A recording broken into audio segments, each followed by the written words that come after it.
Hi friends, I hope सभी सही होंगे। तो मैंने भी 6 तारीख की फर्स्ट शिफ्ट को मतलब ALP का एग्ज़ाम दिया था। मैंने मतलब ए पार्ट भी मेरा सही गया, बी पार्ट में थोड़ा मतलब ऐसे ही लेवल पे आया हूँ। उसमें मैंने ज़्यादा अटेम्प्ट नहीं किए। तो उसमें जैसे मैंने कुछ सवाल हल किए या मैंने नोटिस किए, तो उनमें से कुछ सवाल मुझे याद थे, वो जो मैंने लिख लिए हैं। ठीक है। अब फ़िलहाल मैं कुछ भी सवाल बता रहा हूँ। खैर अब तो कोई आगे एग्ज़ाम है नहीं, जो डरने वाली कोई बात हो, तो आंसर की कुछ दिन बाद तो आ ही जाएगी। खैर ठीक है।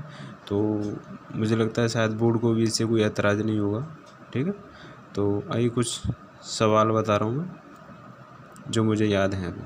जैसे ये है 6 तारीख को 2025 की फर्स्ट शिफ्ट में जो हुआ था ALP CBT 2। ठीक है।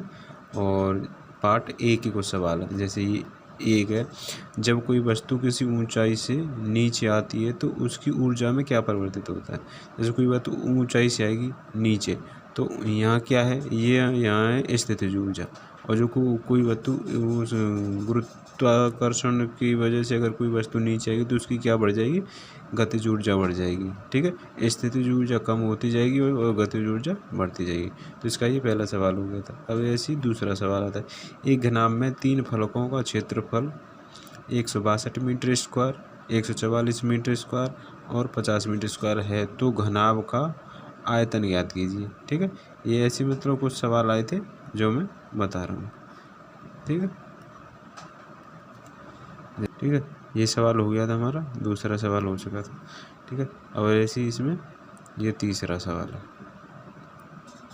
तीसरा, एक आयताकार कोई वस्तु थी का परिमाप 220 दे रखा था और उसके चारों दीवारों पे पेंट करने का जो खर्चा था वो कितना, 11,000 था। यदि प्रति मीटर स्क्वायर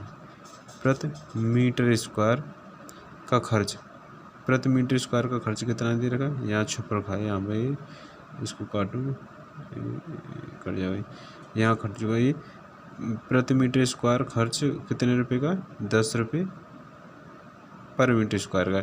तो आयताकार वस्तु का क्षेत्रफल ज्ञात कीजिए। ठीक है। ये क्या ऐसा सवाल था। ठीक है।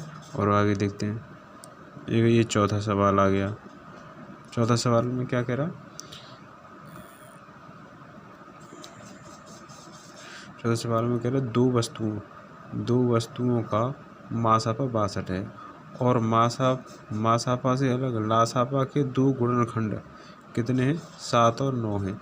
तो छोटी संख्या क्या होगी, तो छोटी संख्या मासापा है, मासापा के 2 गुणनखंड अलग हैं। तो हमारी दोनों संख्या 2 गुणनखंड कौन से, एक तो 7 है और ये कितना है, 9 है। जब मासापा का अगर छोटी संख्या ज्ञात करनी है तो हम इसमें मल्टीपल कर देंगे, तो गुणा कितना हो जाए, 62। 2 सत्ते 14 यानी, और 2 सत्ते 14, 62 और 2 चौके 2 में 18, जिसमें एक इकाई का अंक 4 होगा, वही आंसर होगा हमारा। और मुझे लगता है मैंने किया था तो एक ही में मतलब इकाई अंक 4 था। अब ये नेक्स्ट सवाल आया था, मूल राशि कितनी होती है, वही होती है हमारी 7।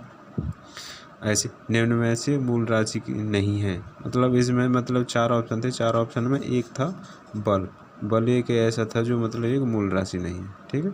ऐसे नीचे ही 4.700 में सार्थक अंक बताओ, तो इसमें सार्थक अंक कितने होंगे, 4 हैं इसमें।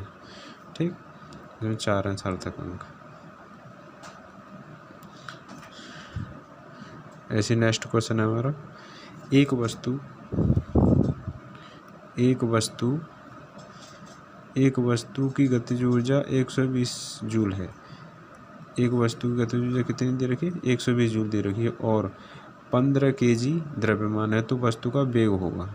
तो वो ये लगा लिया था हमने, 120 बराबर 1/2 mv² वाला, तो उससे आराम से आ गया, तो कोई दिक्कत नहीं।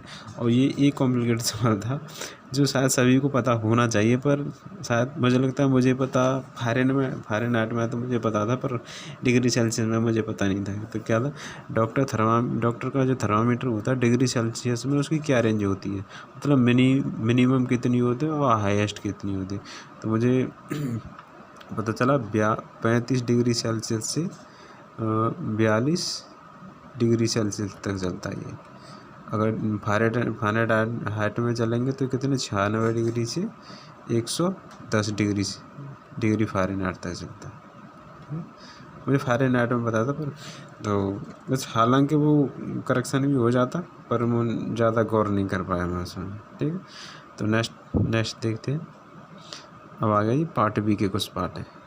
पार्ट बी में क्या था, पार्ट बी भाई मेरी वो फिटर ट्रेड थी,